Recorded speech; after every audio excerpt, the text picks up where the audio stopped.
I pull my pickup truck into the circular drive of the Grand Oak Haven, mud caked along the wheel wells from this morning's vineyard inspection. The steering wheel still smells faintly of diesel and wet earth. I'm wearing my favorite cashmere sweater from the row, cream-colored and soft as a whisper, paired with charcoal kite trousers that cost more than most people's monthly rent. Quiet luxury. The kind of wealth you have to know how to see. A contract valet in a stiff burgundy uniform intercepts me before I can even shift into park. His face twists into something ugly when he sees the truck. "Ma'am, you can't park this here." He waves his clipboard like a weapon. "VIP circle is for guests only." I blink at him. I am a guest. Right. His laugh is sharp. "Service vehicles use the loading zone around back. You need to move. Now." Heat crawls up my neck, but before I can respond, my sister Cassidy rushes out through the hotel's gilded doors. Her face is pale, almost greenish under her makeup. She's wearing ivory silk, her rehearsal dinner dress, and her hands flutter like trapped birds. "Eloise, wait." She positions herself between me and the valet, but she's not defending me. She's blocking me. Her eyes dart toward the terrace where clusters of wedding guests hold champagne flutes, their laughter carrying on the October wind. "Cass, what? Please." Her whisper cuts through my words. "Dad, his wife Linda, and the Sterlings are watching from the terrace. Can you just use the service entrance?"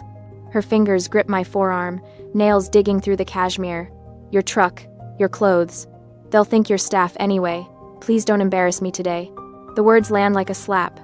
I stand there, frozen, my brain struggling to process what my little sister just said. The sister I helped raise when our mother died. The sister whose college tuition I paid when Dad refused because she picked theater over business school. I own this hotel. I bought the Grand Oak Haven 2 years ago, the crown jewel of Moore Hospitality Group. My hospitality group. I could fire this sneering valet with a phone call. I could cancel this entire wedding with 3 words to Marcus, my general manager. But Cassidy doesn't know that. Nobody in my family knows that. And right now, watching my sister's desperate face, that secret feels like swallowing glass. "They'll think I'm staff," I repeat slowly. Cassidy's relief is immediate and disgusting. "Thank you for understanding. Just stay in the background today, okay? The Sterlings are. They're important people. Old money. East Coast aristocracy. This wedding is my only chance at a good life." She squeezes my arm once, then hurries back inside, her heels clicking against marble. The valet smirks, already turning away to greet a Tesla pulling up behind me. Yesterday's phone call with my father loops through my head, his voice, tight with warning. "If you come to this wedding, stay invisible. The Sterlings are old money. They're Cassidy's only chance at a good life. Don't ruin this with your failures." My failures. The business degree from Stanford. The hospitality empire I built from a single bed and breakfast in Napa. The quiet fortune I made while he was too busy ignoring me to notice. I want to scream. I want to march up to that terrace and tell my father exactly who owns the ground he's standing on, but that desperate, ugly thing inside me, the part that still craves his approval, keeps my feet planted. Maybe if I help Cassidy's day go perfectly, he'll finally see me as something other than a disappointment. I drive around to the service entrance, humiliation burning in my chest like acid reflux. The kitchen is chaos. Chef Laurent, a compact French man with a voice like a foghorn, screams at a line cook about undercooked potatoes. Servers rush past carrying trays. The air smells like clarified butter and panic. Then I see the real problem. Cases of vintage white wine sitting on the counter, condensation beating on the glass. They're warm. The ice machine, a commercial beast in the corner, drips pathetically, its motor silent. Chef Laurent spots me, his eyes scanning my cashmere sweater and tailored trousers. He makes a decision in half a second. "You. Agency help?" He doesn't wait for an answer, just shoves a crate of wine bottles at me. "Take these to the cooler." I should leave. I should walk out, get in my truck, and let this disaster unfold naturally. Let Cassidy serve warm wine to her precious Sterling family. Let Dad handle the fallout. But I don't. I set the crate down and grab a large metal bucket. Ice, water, salt. I work fast, my hands remembering the chemistry Dad never thought was worth teaching his daughters. The salt lowers the freezing point. The ice bath conducts heat away faster than air. 4 minutes. That's all it takes. I pull a bottle out and press it against my inner wrist. Perfect temperature. Chef Laurent stares at me like I just performed surgery. Where did you learn that? Around. I meet his eyes. You need more help tonight? He tosses me a hotel waistcoat, burgundy with gold buttons. Cover those street clothes. You can work. I button the vest over my cashmere. It fits snugly, transforming me from invisible failure to invisible staff. Something shifts inside me, cold and calculating. If they don't want me in the light, I'll work in the shadows. I'll make sure Cassidy's wedding is flawless, and maybe then Dad will finally admit I'm not worthless. I'll prove I belong, even if I have to do it while wearing someone else's uniform. I move through the ballroom with champagne flutes balanced on a silver tray, invisible in this burgundy waistcoat.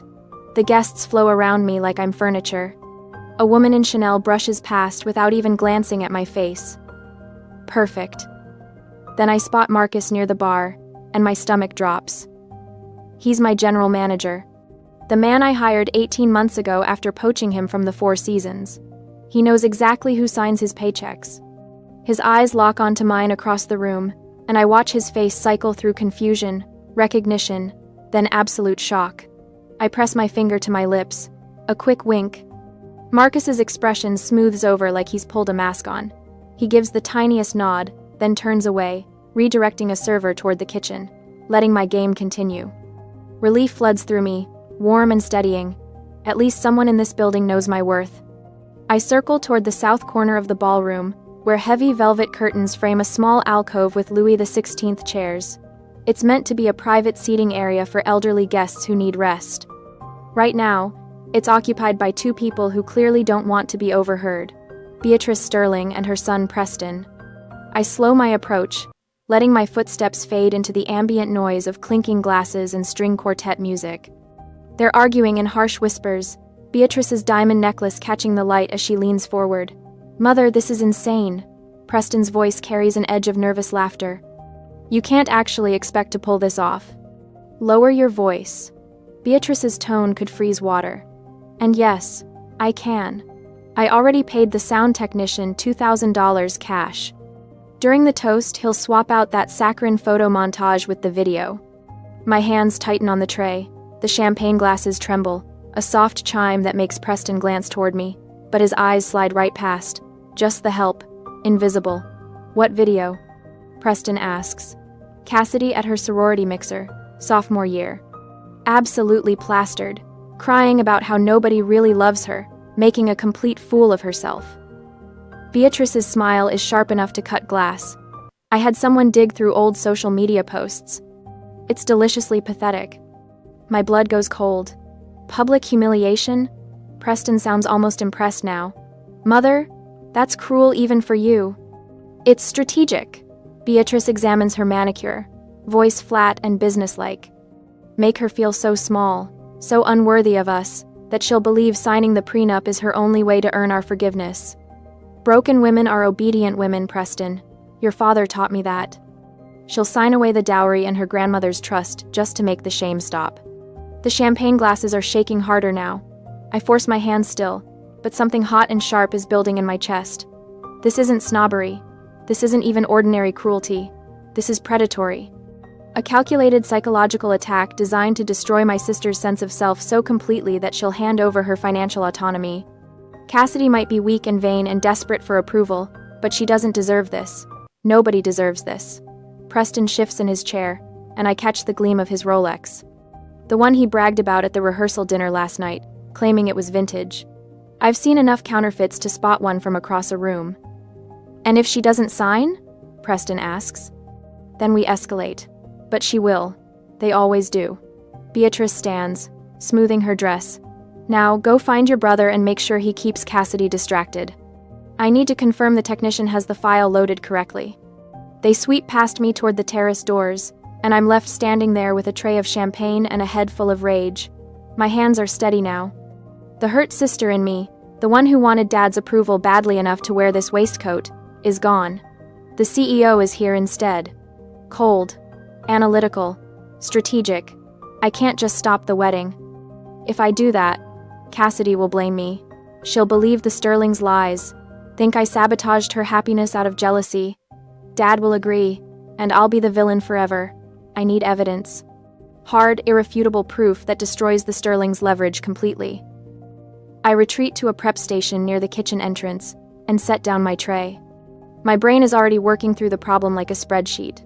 I need two things: the source video file, Beatrice planted with the sound technician, and official documentation of their bankruptcy.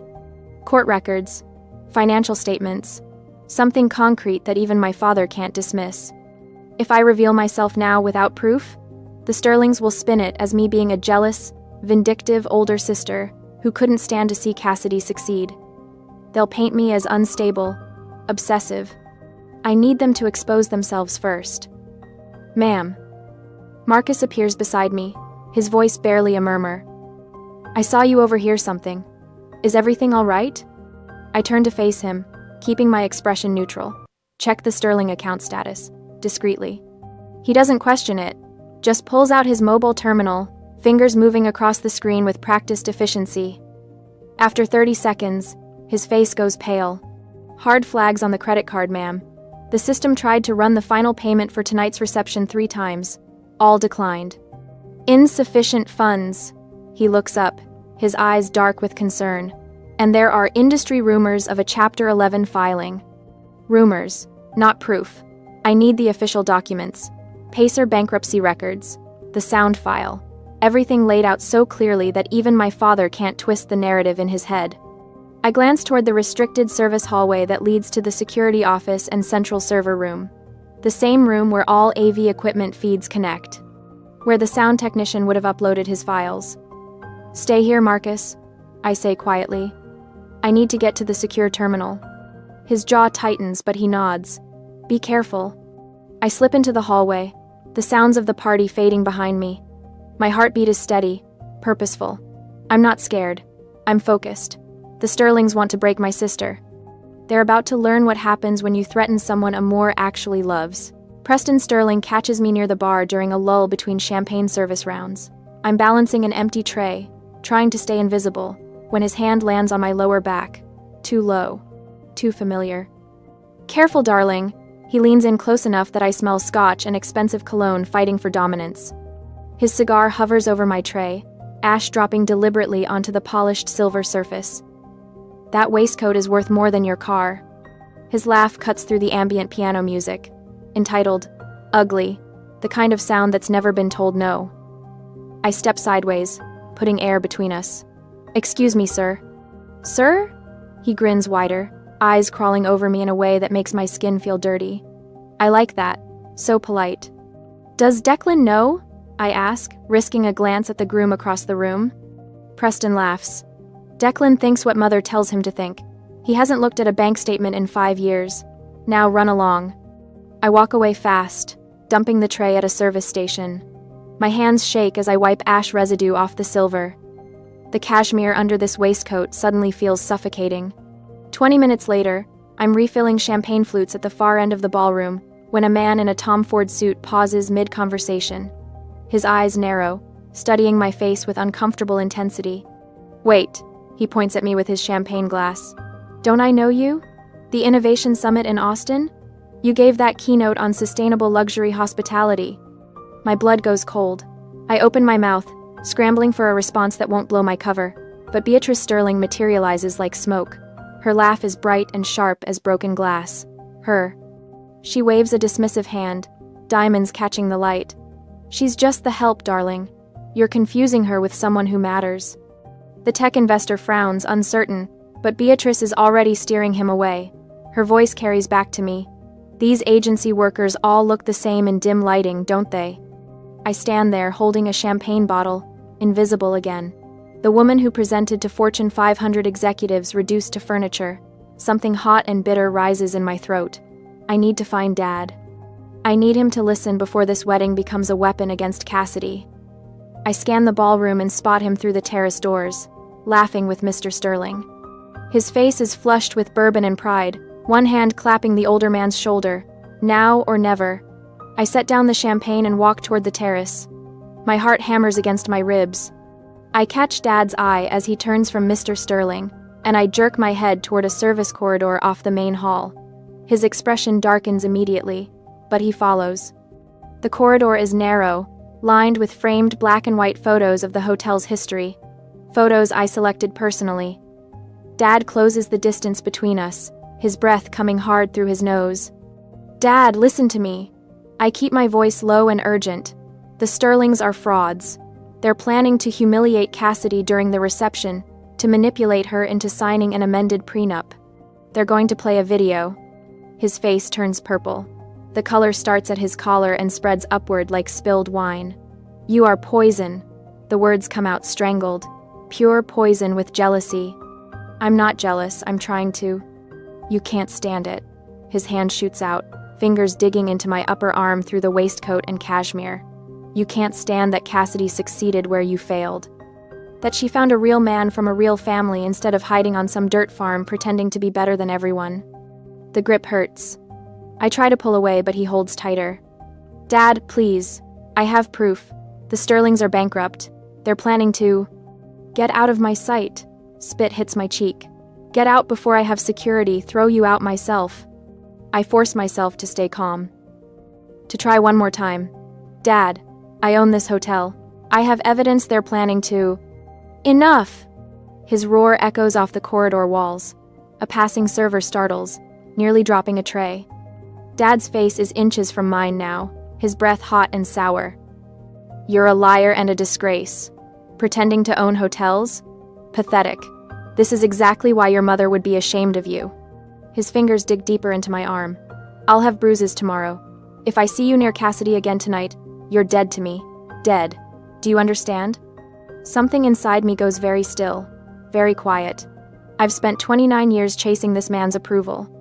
29 years trying to be smart enough, successful enough, good enough to earn a fraction of the love he pours onto Cassidy. I bought a hotel chain he admired. I built an empire from nothing. And he just called me a liar to my face. The desperate, hungry thing inside me, the part that still believed he might love me someday, dies right there in that corridor. I feel it happen. It doesn't hurt the way I expected. It feels like setting down a heavy suitcase I've been carrying my whole life. My father never loved me. He loved the idea of what I might become for him.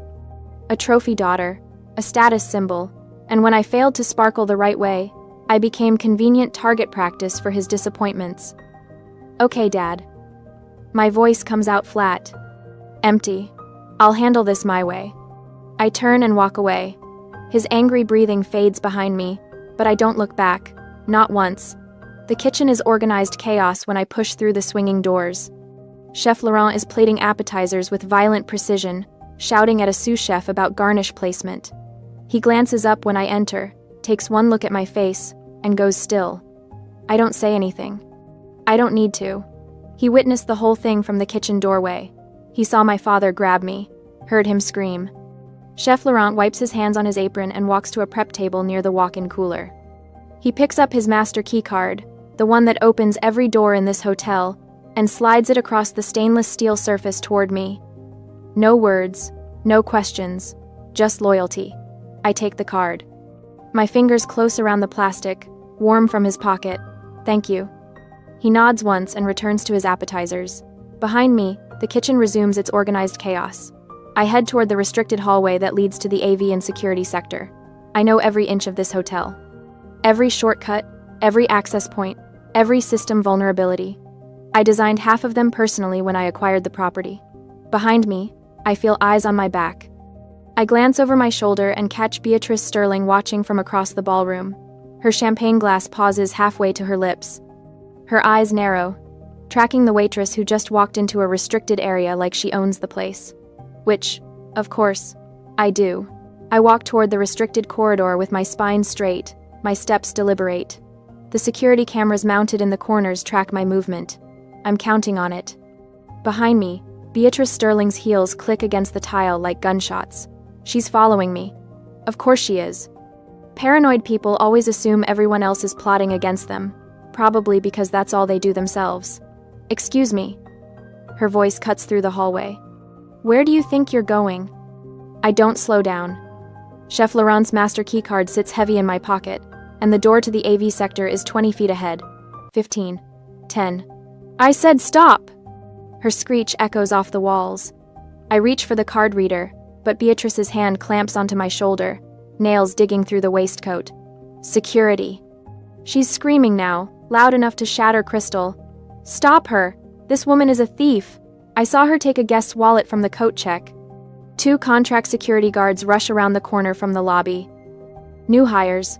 I don't recognize either of them, which means they definitely don't recognize me. Perfect. Beatrice points at me like I'm a cockroach she found in her salad. Search her. She's been lurking around restricted areas all night. Throw her in the security holding room until the police arrive. Keep her away from the guests. My father appears at the corridor entrance. Our eyes meet for 1 second. I watch him process the scene. His daughter being accused of theft by a wedding guest. He could defend me. He could ask questions. He could do literally anything a parent should do. He turns his back and walks away. The guards grab my arms. Their grips are firm but not brutal. They're just doing their job, following the hysterical commands of a woman in a designer gown who looks like she belongs here, unlike me in my borrowed waistcoat. Preston Sterling saunters up, hands in his pockets, that ugly smirk plastered across his face. Trash always reveals itself, doesn't it? Beatrice practically vibrates with triumph. I knew something was wrong with her. The way she kept staring at our family, listening to private conversations. She's probably been casing the hotel all week. Please. I let my voice shake, let my shoulders curl inward. I didn't take anything. I swear I didn't. One of the guards pats down my pockets. He pulls out Chef Laurent's keycard and my phone. Nothing else. No wallet. Beatrice's face flushes, but she doesn't back down. She probably already stashed it somewhere. Just get her out of my sight before she ruins my son's wedding. The guards exchange a glance. The taller one shrugs. We'll hold her until we can sort this out, ma'am. They walk me down the corridor, past the AV booth where 2 of the Sterling's private bodyguards stand like sentries, past the supply closets. Holding rooms under maintenance. The shorter guard mutters, paint fumes. Use the server maintenance closet, the other says. It locks from the outside. They push me into a cramped, windowless room that smells of ozone and dust, just a metal chair wedged between racks of blinking equipment. The door locks with a heavy click. Their footsteps fade down the hallway, along with Beatrice's satisfied laughter. I count to 10 in the darkness. Then I lift my head. Mistakes were made. The Sterlings thought they were neutralizing a threat. Instead, they just locked me inside the nerve center of the entire hotel. Right there, humming beside my knee, is the auxiliary server rack. And, crucially, the admin maintenance port. I smile. I cross to the wall panel and pull out my phone. The guards took Chef Laurent's keycard, but they didn't take this. Why would they? It's just a phone to them. To me, it's the master key to everything. I connect the cable to the admin port. My fingers move fast across the screen. Muscle memory from 2 years of personally overseeing every system upgrade in every Moore Hospitality Group property. First, the Pacer database. I download the official bankruptcy documents. Sterling Industries LLC, Chapter 11, filing dated 2 weeks ago. Asset seizure. Creditor list 3 pages long. Total debt exceeding $4 million. Second, the hotel's internal payment records.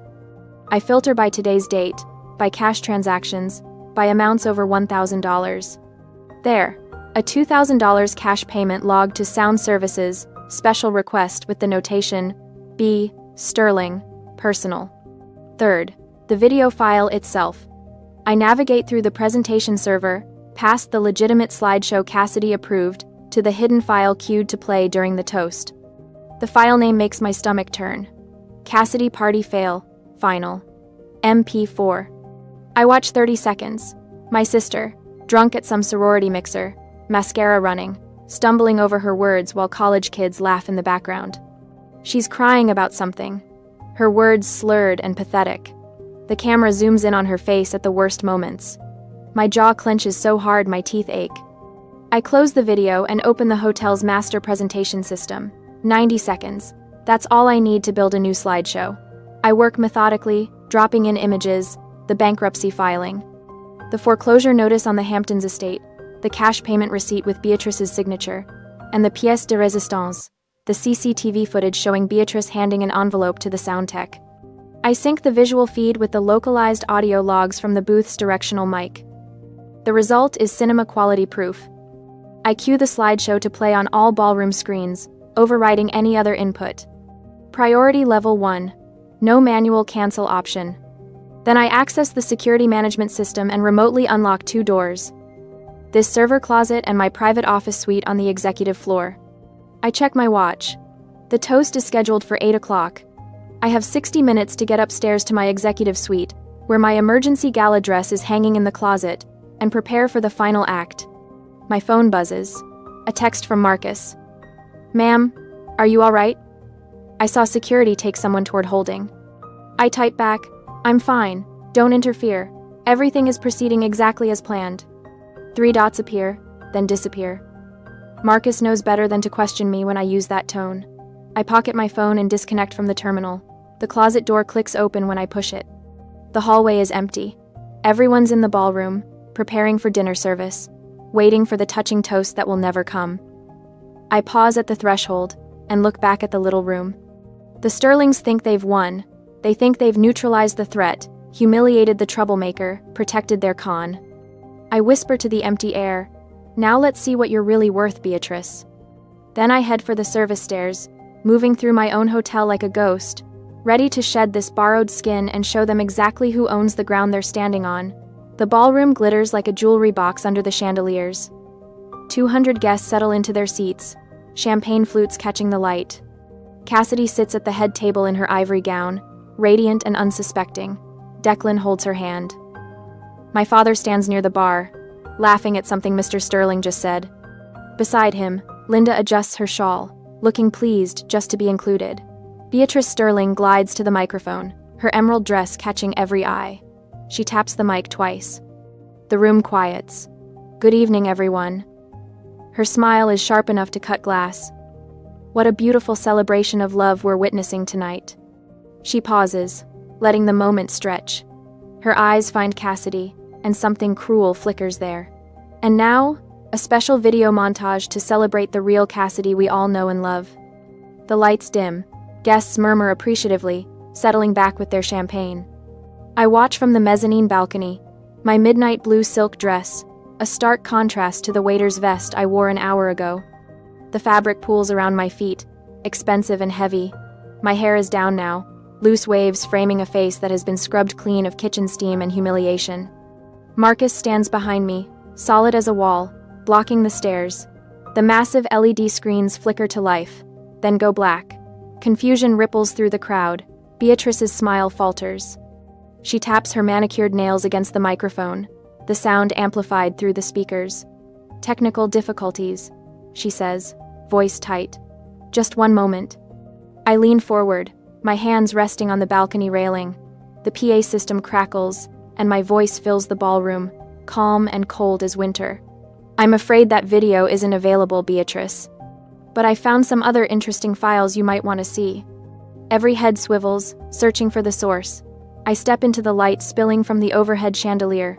The murmurs swell. "Who is that? Is that the waitress from earlier?" Beatrice's face drains white. Preston whips around, his champagne sloshing onto the tablecloth. My father's mouth opens, but no sound comes out. The screens light up with devastating clarity. Slide 1.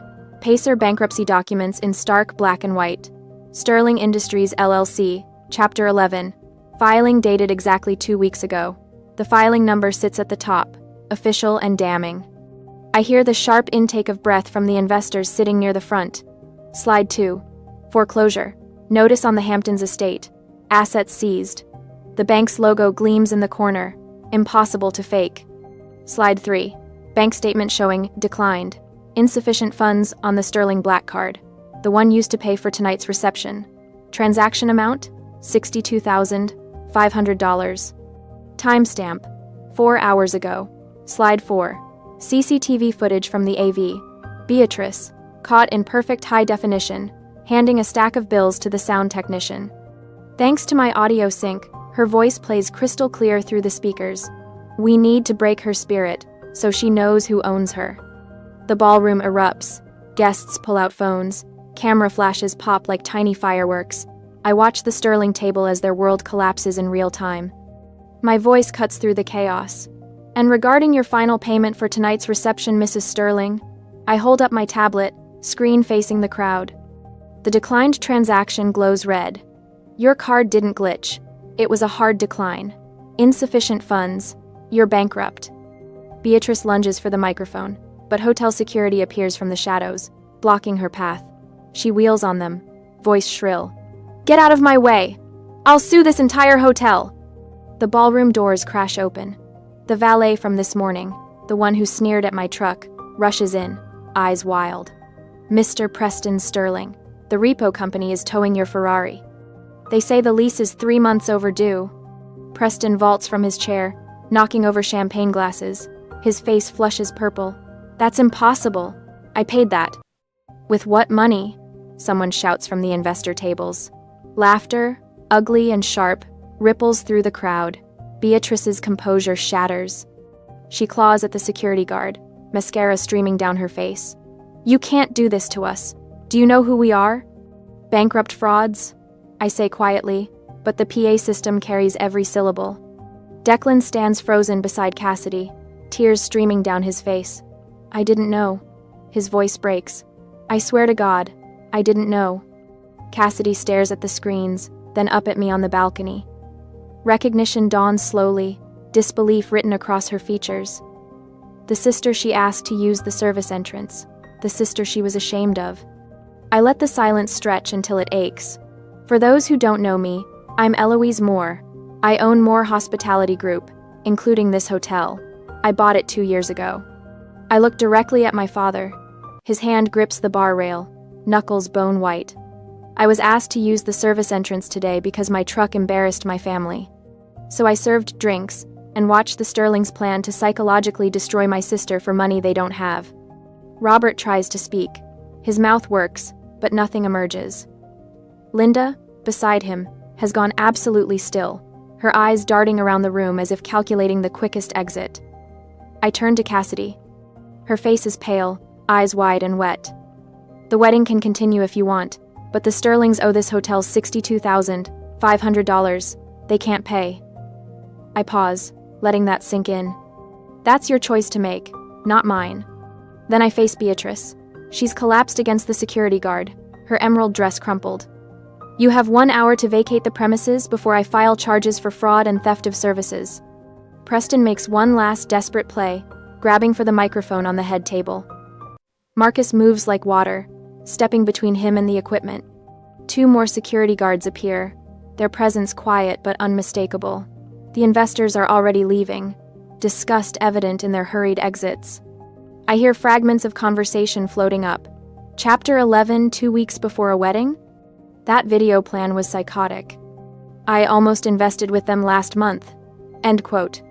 Beatrice's sobs echo through the ballroom as the security team escorts the Sterling family toward the exit. Preston keeps twisting back, trying to catch Declan's eye, but Declan won't look at him. Won't look at anyone. I stay on the balcony, watching the wreckage below. The screens have gone dark. The chandeliers seem too bright now, illuminating every shocked face, every whispered conversation, every phone recording this moment for posterity. Cassidy still hasn't moved. She sits at the head table in her beautiful dress, staring at her hands. My father stands alone at the bar, and for the first time in my life, he looks small. I straighten my shoulders. Marcus nods once, professional and perfect. Together, we descend the stairs to handle what comes next. The Sterlings flee through the lobby like roaches when the lights flip on. Beatrice clutches her purse to her chest, Preston's face twisted in fury as guests lift their phones. Camera flashes pop like firecrackers. Their sobs echo off the marble floors, pathetic and sharp. Outside, a tow truck hooks Preston's Ferrari, the repo man whistling as he works. Marcus coordinates with hotel security near the concierge desk, his voice clipped and professional as they file the police report for theft of services. $62,500. I watch from the mezzanine, a glass of wine in my hand, feeling nothing. The ballroom empties slowly. Robert Moore stands alone near the head table, staring at me like he's seeing a stranger. He moves toward me, hand extended, his expression caught between shock and calculation. Eloise, I didn't know you owned, if you'd told me you were successful. I walk past him. My shoulder doesn't even brush his. He's invisible now, The way he made me invisible my entire life. The man who told me to use the service entrance gets nothing from me. Not my anger, not my forgiveness, just absence. Linda tries to follow, her heels clicking frantically. Eloise, wait. We can talk about this. Think about the family reputation. I keep walking. The terrace doors close behind me, cutting off her shrill voice. Cassidy sits on the stone steps in her wedding dress, mascara streaking down her face in dark rivers. The silk pools around her like spilled milk. Declan sits beside her, not touching, just present. His bow tie hangs loose around his neck. I didn't know, he whispers again. I swear to God, I'll make this right. I approach carefully, my heels quiet on the stone. I sit on Cassidy's other side, leaving space between us. The garden smells like jasmine and cut grass. Nobody speaks for a long time. Finally, Cassidy's voice cracks the silence. You own this hotel? Yes. And you used the service entrance because I asked you to? Yes. Her sob is small and broken. I'm so sorry. I pull a contract from my clutch, the paper crisp and official. The hotel bill is $62,500. I won't pay it. If you two want to be adults, you pay it. Declan looks up, something desperate flickering in his eyes. How? Work. I set the contract between them. I'm offering you both employment contracts. Cassidy, laundry department. Declan, bellhop. Minimum wage, $15 per hour. Double shifts and weekends. It will take about 6 months of grueling work if you live cheaply. Cassidy stares at the paper, then at me. You're serious? Completely. I meet her eyes. Or walk away and let your father handle it. Declan takes the pen first. His signature is shaky but deliberate. Cassidy watches him. She looks down at her hands, her nails perfectly manicured for a life of leisure she thought she had secured. Then she looks at the rough industrial paper of the contract. She takes a breath, picks up the pen, and signs. Her hand trembles, but she doesn't stop. 6 months blur past in fragments. Cassidy sweating in the industrial laundry, her nails broken and raw. Declan hauling luggage up endless flights of stairs, his uniform soaked through. Both of them eating sandwiches on the loading dock curb, laughing at something stupid. Their small apartment with thrift store furniture and no pretense. Just work and rest and the slow, painful freedom from fake status. 1 year later, the garden at the Grand Oakhaven blooms white and gold. Cassidy wears a simple cotton dress, no veil, no train. She looks radiant in a way her first wedding never captured. Declan wears a suit he bought himself, tailored but affordable, real. Before the ceremony, Cassidy makes a choice. Instead of the grand lobby entrance, she walks to the service door. Jimmy, the security guard who saw everything that night, grins and holds it open. Cassidy high-fives him. Thanks, Jimmy.